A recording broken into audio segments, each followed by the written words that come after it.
How's it going, Blazers? This is David with Blade Banter, working to bring you specifications you can relate to so you can have an educated decision on your purchases.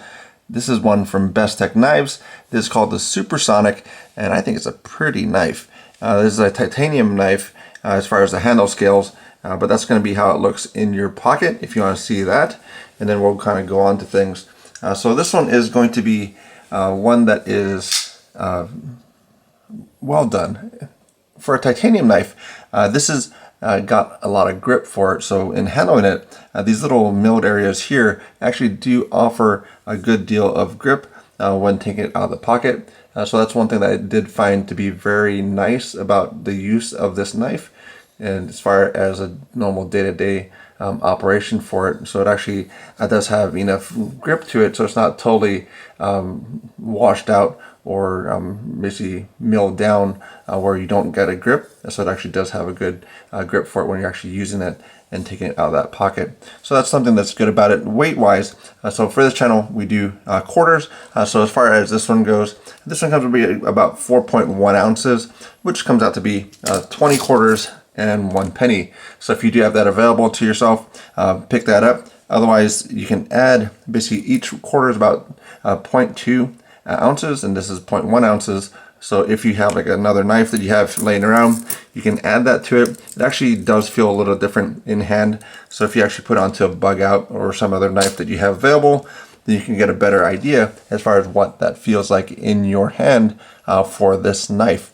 And so this one goes for about $216, low 200s as far as the current pricing for it. MSRP is about $260. So that's going to be the price point for that. Lineman pull gauge, as far as using that when actually doing the deployment. So normally about 2 to 3 pounds is what I like to see for a knife. This one comes in at 1.6 ounces, which is actually pretty decent. And the only deployment is the thumb stud. So you're actually deploying it, it actually does open very well with these studs. But they are a little bit, could be, so it depends on which way you're coming at it. So getting the tip of it, it can be a little bit more of a rough or a hot spot.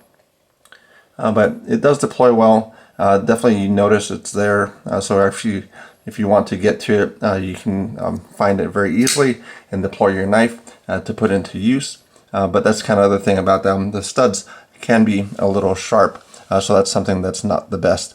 But as far as deployment side, thumb studs, you can do the middle finger flick on it as far as having enough space on the other side of it.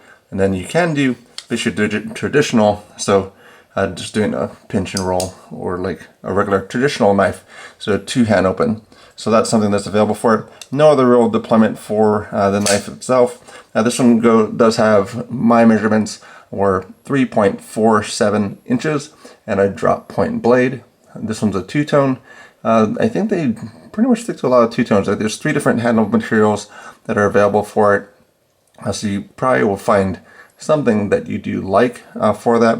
One thing I didn't really care for, this is kind of more of, well, it's a good and bad thing. So the detent actual track is visible, so you can get a little bit of grime in there. You can clean it out better, but also if you do want to lubricate that track, it makes it a little bit easier because you do have it right there, so you can actually drop some lubricant into that detent hole and actually get that track nicely lubricated and actually done well. So you can actually do that, but it's kind of a design thing as far as most times folks try and not have the detent track be visible, so that'll be actually covered up by the handle. So that's one thing that's kind of there as far as something that I noticed for that. This one does have a flat grind all the way across for the blade, so it is a flat grind, not a hollow. S35VN for the blade steel. Corrosion resistant side, that's going to be about 76 percentile, and then edge retention about 59 percentile for that. Handle length is going to be 4.86 inches. So because it's 4.86 inches, I do not feel this needs a lanyard. If there's a small knife, yeah, maybe like a 3.5 inch handle, maybe put a lanyard on that, but I'm not a lanyard person in general, so even on my smaller knives, I don't have lanyards for those, so I might be the wrong person for this. But with adding that lanyard, it's kind of a forced thing because the actual blade is not all the way to the end. So you're basically adding this bit of material just for that lanyard hole, so it doesn't really serve much other purpose. So if you really like lanyards, good on you. But 4.8 inches is the total length on that. And that's a pretty adequate blade length for it. So I don't think that's necessary. So behind the edge thickness, this one was about 6 sheets of paper. So that's going to be about 25 thousandths for behind the edge. And then it also does have a degree of ramp. Also, I didn't really hear this talked about too much. So there's just another little bit of specification that I bring up. But basically the degree of ramp from disengagement to when that detent ball is actually on the blade. I would measure it at 30 degrees. 20 degrees I find is really good. 30 degrees is okay. 40 degrees and above is kind of high.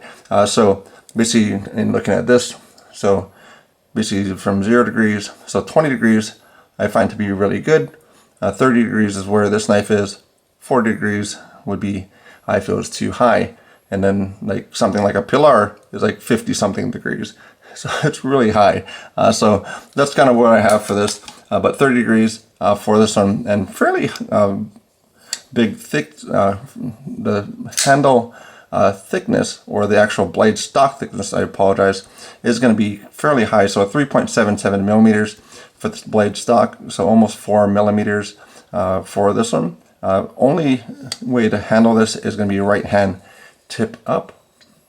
So that's going to be that pocket clip here, and then it rides pretty decently. And again, if they didn't have the lanyard on there, it would ride something like there, and then not have all this other stuff on top. So you're going to actually save, if you just get rid of the lanyard, you'll probably save 0.4 inches off this knife.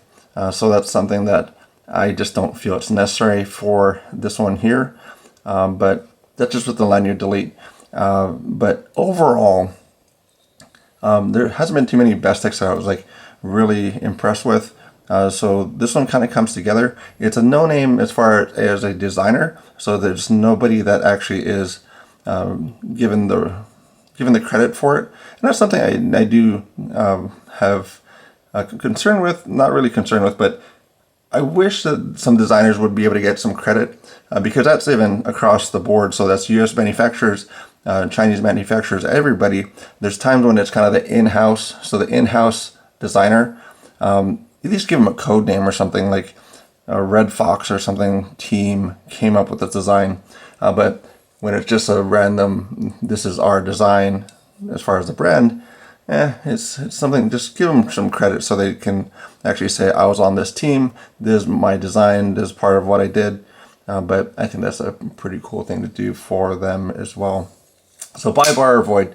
So for this one, I would say that it would be a buy. It is a nice one for the price and everything. I think it's done very well, but that is where everything comes out to be.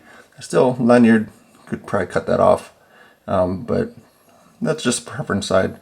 But overall, it's been pretty nice as far as being able to handle it, use it, and everything else. But that is going to be this one. And in comparison to the standard blades that you have, so regular bug out, and then you're going to have somewhere a rat number 2. So that's going to be some standard blades out there that you can kind of compare it to, you already have or experienced at some point. But that's about all I have to say about that one today.